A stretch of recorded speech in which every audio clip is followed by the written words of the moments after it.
If you want to come out tonight, have a party with a massive multi-rig party with over 30 sound systems. We're going to give 2 fingers up to the horrible fucking Conservative government who want to shit on the poor and give nothing more than money to the rich.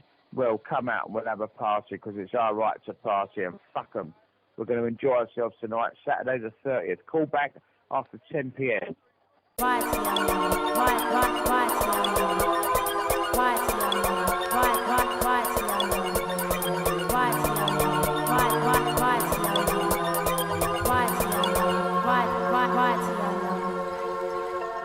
You chose to find your ultimate height, to dance yourself until you no longer feel the ground on which you stand. This rides to the unknown.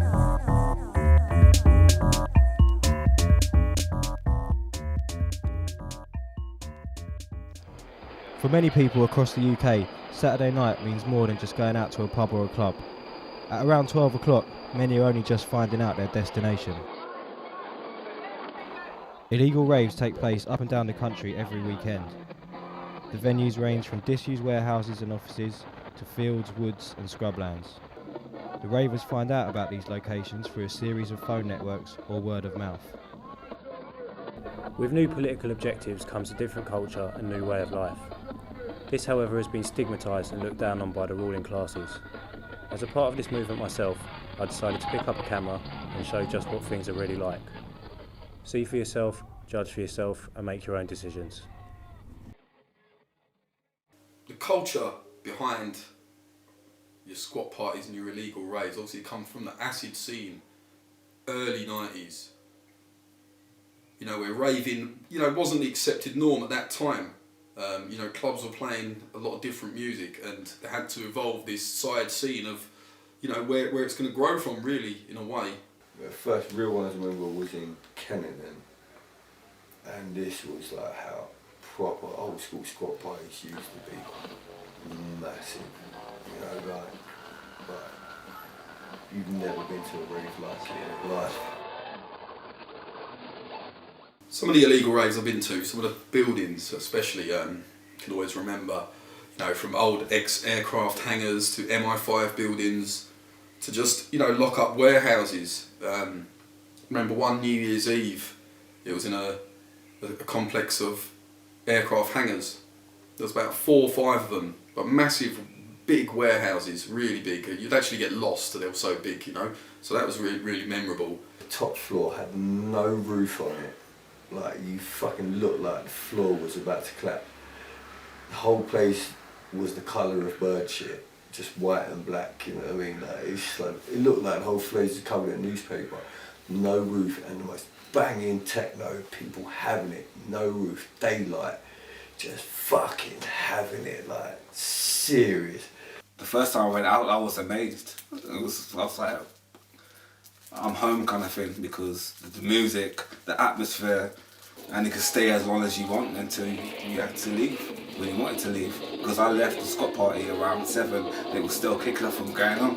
I didn't want to leave, but because my friends wanted to leave, I had to leave. But I was very, very impressed.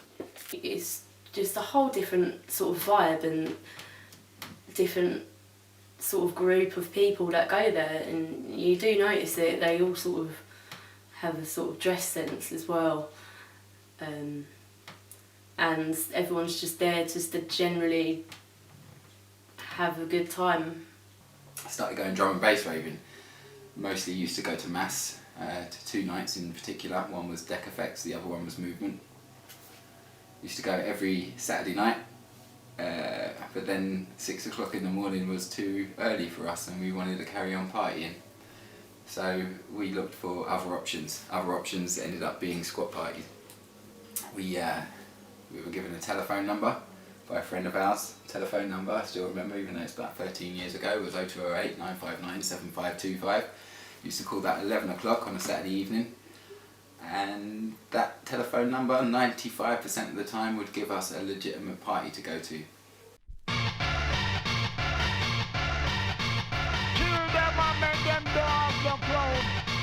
Alpha wave, alpha wave, alpha wave, alpha wave.